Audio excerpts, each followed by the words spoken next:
20 रमजान के बाद औरत को भी आप देखेंगे बाजार में, मर्द को भी देखेंगे बाजार में, बच्चों को भी देखेंगे आप बाजार में।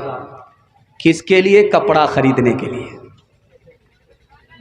एटीएम साफ, जेब खाली, फरमाइश अभी तक पूरी नहीं हुई, औकात से ज्यादा टूट करके कपड़ा खरीद रहे हैं, जबकि कपड़ा से संदूक भरा हुआ है।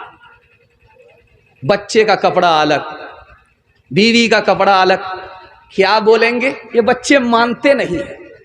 अरे अल्लाह का बंदा, मानते नहीं है तो कौन कहता है मनवाने के लिए?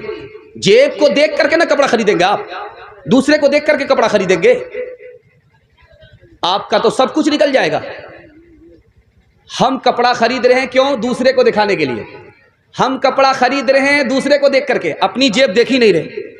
अरे अल्लाह का बंदा, मैं हाथ जोड़ करके आपसे कहता हूं, थोड़ा पैसा है, ज्यादा महंगा कपड़ा मत खरीदिए। ज्यादा पैसा है, महंगा कपड़ा खरीदिए, चल जाएगा। थोड़ा पैसा है, ज्यादा कपड़ा मत खरीदिए, महंगा कपड़ा खरीदिए नहीं। और जितना पैसा है उतने ही का कपड़ा खरीदिए, कर्जा मत लीजिए। मैं हाथ जोड़ करके कहता हूं, वरना पागल होना पड़ेगा। ईमान का सौदा करना पड़ेगा। ईमान भी जा सकता है, आबरू भी जा सकती है। मैं बता रहा हूं, ये पैसा है आपके पास तो आपकी कमर है, अगर ये पैसा निकल गया तो आपकी कमर टूट जाएगी। ये पैसा आपके पास है तो आपका दीन ईमान है, अगर ये पैसा चला जाएगा तो दीन ईमान का भी भरोसा नहीं है, वो भी चला जाएगा। बेटी ने बाप से पूछा, अब्बा हुजूर इंसाफ से बताओ, मेरी जो शादी कराए हो कितना पैसा खर्च हुआ था? तो बाप की आंख से आंसू निकले। कहा, बेटी इतना पैसा खर्च हुआ, इतना पैसा खर्च हुआ, उधार लेना पड़ा, कर्जा करना पड़ा। और तू जवान हो गई, तेरा बेटा जवान हो गया, मैं बूढ़ा हो गया हूं, कब्र में पैर लटक गए, अभी तक कर्जा चुका नहीं सका हूं। हाथ जोड़ करके मैं आपसे कहता हूं, थोड़ा पैसा है थोड़ा खर्च कीजिए, ज्यादा पैसा है ज्यादा खर्च कीजिए। दूसरे को देख करके कौवा चला हंस की चाल, अपनी चाल भूल गया। गलती मत कीजिएगा, वरना पागल हो सकते हैं आप, आपका ईमान जा सकता है और रात दिन आपके घर में झगड़ा होता रहे। एक मिसाल पर पैगाम खत्म कर रहा हूं। एक साइल आया, एक आदमी से बोला 10 रुपया दे दीजिए, दे दिया। दूसरे से कहा 10 रुपया दीजिए, दे दिया। ये तीसरे आदमी जो बैठे हुए थे मुड़ी गोद करके, इससे कहा कि 1000 रुपया दीजिए। तो ये आदमी कहता है, सो करके उठा, भी बहुत दूर चला गया था, इसकी ससुराल है नहीं, लेकिन ये ससुराल के ख्याल में था, बहुत दूर चला गया था।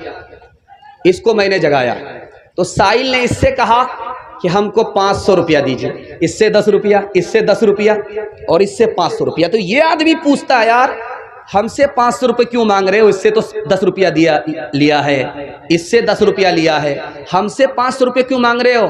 तो कहा कि तुम पानी की तरह पैसा उड़ा रहे हो, बहा रहे हो, तुमसे जो कुछ मिलेगा आज ही मिलेगा, कल नहीं मिलेगा। ये हिसाब से पैसा खर्च कर रहा है, इसलिए इससे 10 रुपया लिया, आज भी मिलेगा, जिंदगी भर मिलेगा। इंशाअल्लाह फरमाइश पूरी करेंगे, जेब को नहीं देखेंगे, हाथ उठाइए इंशाअल्लाह। ये देखिए सारी रामायण पढ़ी गई, सीता किसकी जोरू। फिर एक बार हाथ उठाइए, जितना पैसा होगा उतना ही खर्च करेंगे, थोड़ा होगा थोड़ा खर्च करेंगे, ज्यादा होगा ज्यादा खर्च करेंगे। हाथ उठाइए इंशाअल्लाह। वो अजब लोग थे, जान क्या लोग थे, वो अजब लोग थे, जान क्या लोग थे, जिंदगी छोड़ दी बंदगी के लिए। वो अजब लोग थे, जान क्या लोग थे, जिंदगी छोड़ दी बंदगी के लिए। वो अजब लोग थे,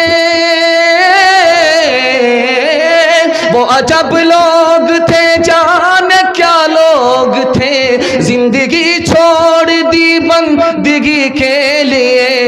एक हम लोग हैं, जाने क्या लोग हैं, एक हम लोग हैं, जाने क्या लोग हैं, बंदगी छोड़ दी जिंदगी के लिए। एक हम लोग हैं, जाने क्या लोग हैं, बंदगी छोड़ दी जिंदगी के लिए। आखिरी पैगाम सुना रहा हूँ रमज़ान के हवाले से, आप लोग सुनने के लिए मुकम्मल तैयार है तो हाथ उठाइए इंशाअल्लाह। बहुत खूबसूरत जलसा किनारे तक पहुँच रहा है। अल्लाह आपको जज़ाए खैर दे, हमारे रमज़ान को, हमारी तरावी को अल्लाह कबूल फरमाए। रमज़ान से पहले बिगड़ा हुआ था, रमज़ान आया सुधर गया, रमज़ान के बाद फिर बिगड़ गया। क्या मतलब हुआ भाई? जहाँ था वहीं पहुँच गया। रमज़ान से पहले नमाज नहीं पढ़ता था, रमज़ान आया नमाजी बन गया। जैसे ही रमज़ान रुखसत हो गया, मुसल्ला समेट लिया, सर की टोपी जेब में रख लिया। जानते हैं क्यों? रमज़ान कबूल ही नहीं हुआ। रमज़ान किसका कबूल होता है?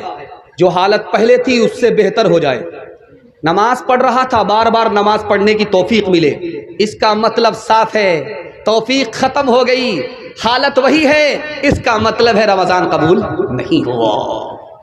सच्चाई के साथ कह रहा हूँ, इंशाअल्लाह हमारी नीयत रहेगी जिंदगी भर नमाज पढ़ेंगे, जिंदगी भर गुनाह नहीं करेंगे। हाथ उठाइए इंशाअल्लाह। कुरान ने कहा, एक औरत थी, कुरान में है एक औरत है, वो धागा मांगती थी। इस बस्ती में धागा मांगा, उस बस्ती में गई धागा मांग लिया। अब वो करती क्या थी? धागा का कांटा से कपड़ा बुनती थी। कुरान में कांटा से कपड़ा बुनती थी। जब कपड़ा तैयार हो जाता था शाम के टाइम में, तो एक धागे को खींचती थी, उखेर कर भी बिखेर करके रख देती थी। जहां धागा वहीं पहुंच गया, कपड़ा खत्म हो गया, सारी मेहनत सुबह से लेकर के शाम तक की बर्बाद हो। ठीक यही मुसलमान का हाल है, उस पागल औरत की तरह जो दूसरे से कपड़ा भीख मांगा, उससे कपड़ा बुन करके तैयार किया, अभी कपड़ा तैयार नहीं हुआ कि धागे खींच लिए, वो धागा ही धागा रहा, कपड़ा नहीं रहा। कुरान में एक जगह है, एक कौम है, रात में सफर किया। हमारा बेटा जाता है पंजाब, पंजाब से घर आता है तो ट्रेन में बैठता है, इधर घर में फोन करता है कि अम्मा मैं सुबह को पहुंच रहा हूं, रात में बैठ गया हूं ट्रेन में। तो माँ इंतजार करती है, सोती नहीं है। बाप इंतजार करते हैं, सोते नहीं है। बीमार माँ बीमारी भूल जाती है, बूढ़ा बाप बुढ़ापे को भूल जाता है। दरवाजे पर खड़ा है बेटे के इंतजार में, बेटा पहुंच गया, लेकिन रात में चला बेटा, घर में पहुंचा ही नहीं। अब माँ भी परेशान कि बेटा है तो कहां। रात भर सफर किया, फिर वहीं पंजाब, रात भर सफर किया बिहार के लिए, फिर पंजाब, रात भर सफर किया, फिर वहीं। क्यों? अल्लाह का नाफरमान था। उसने कहा मैं घर पहुंचूंगा, माँ को बता दिया हूं। अल्लाह ने कहा तुम्हें पहुंचने नहीं दूंगा, ये जमीन मेरी है, कदम तुम्हारा है, हम जमीन को लपेट देंगे, तुम जहां से चले थे वहीं पहुंचा देंगे। ठीक यही मुसलमानों का हाल है। रमजान से पहले सुधर गए, टोपी सर पर रख लिया, रमजान गया सब कुछ रुखसत हो गया। तीसरी बात बताने के लिए जा रहा हूं, बहुत ध्यान से सुनिएगा।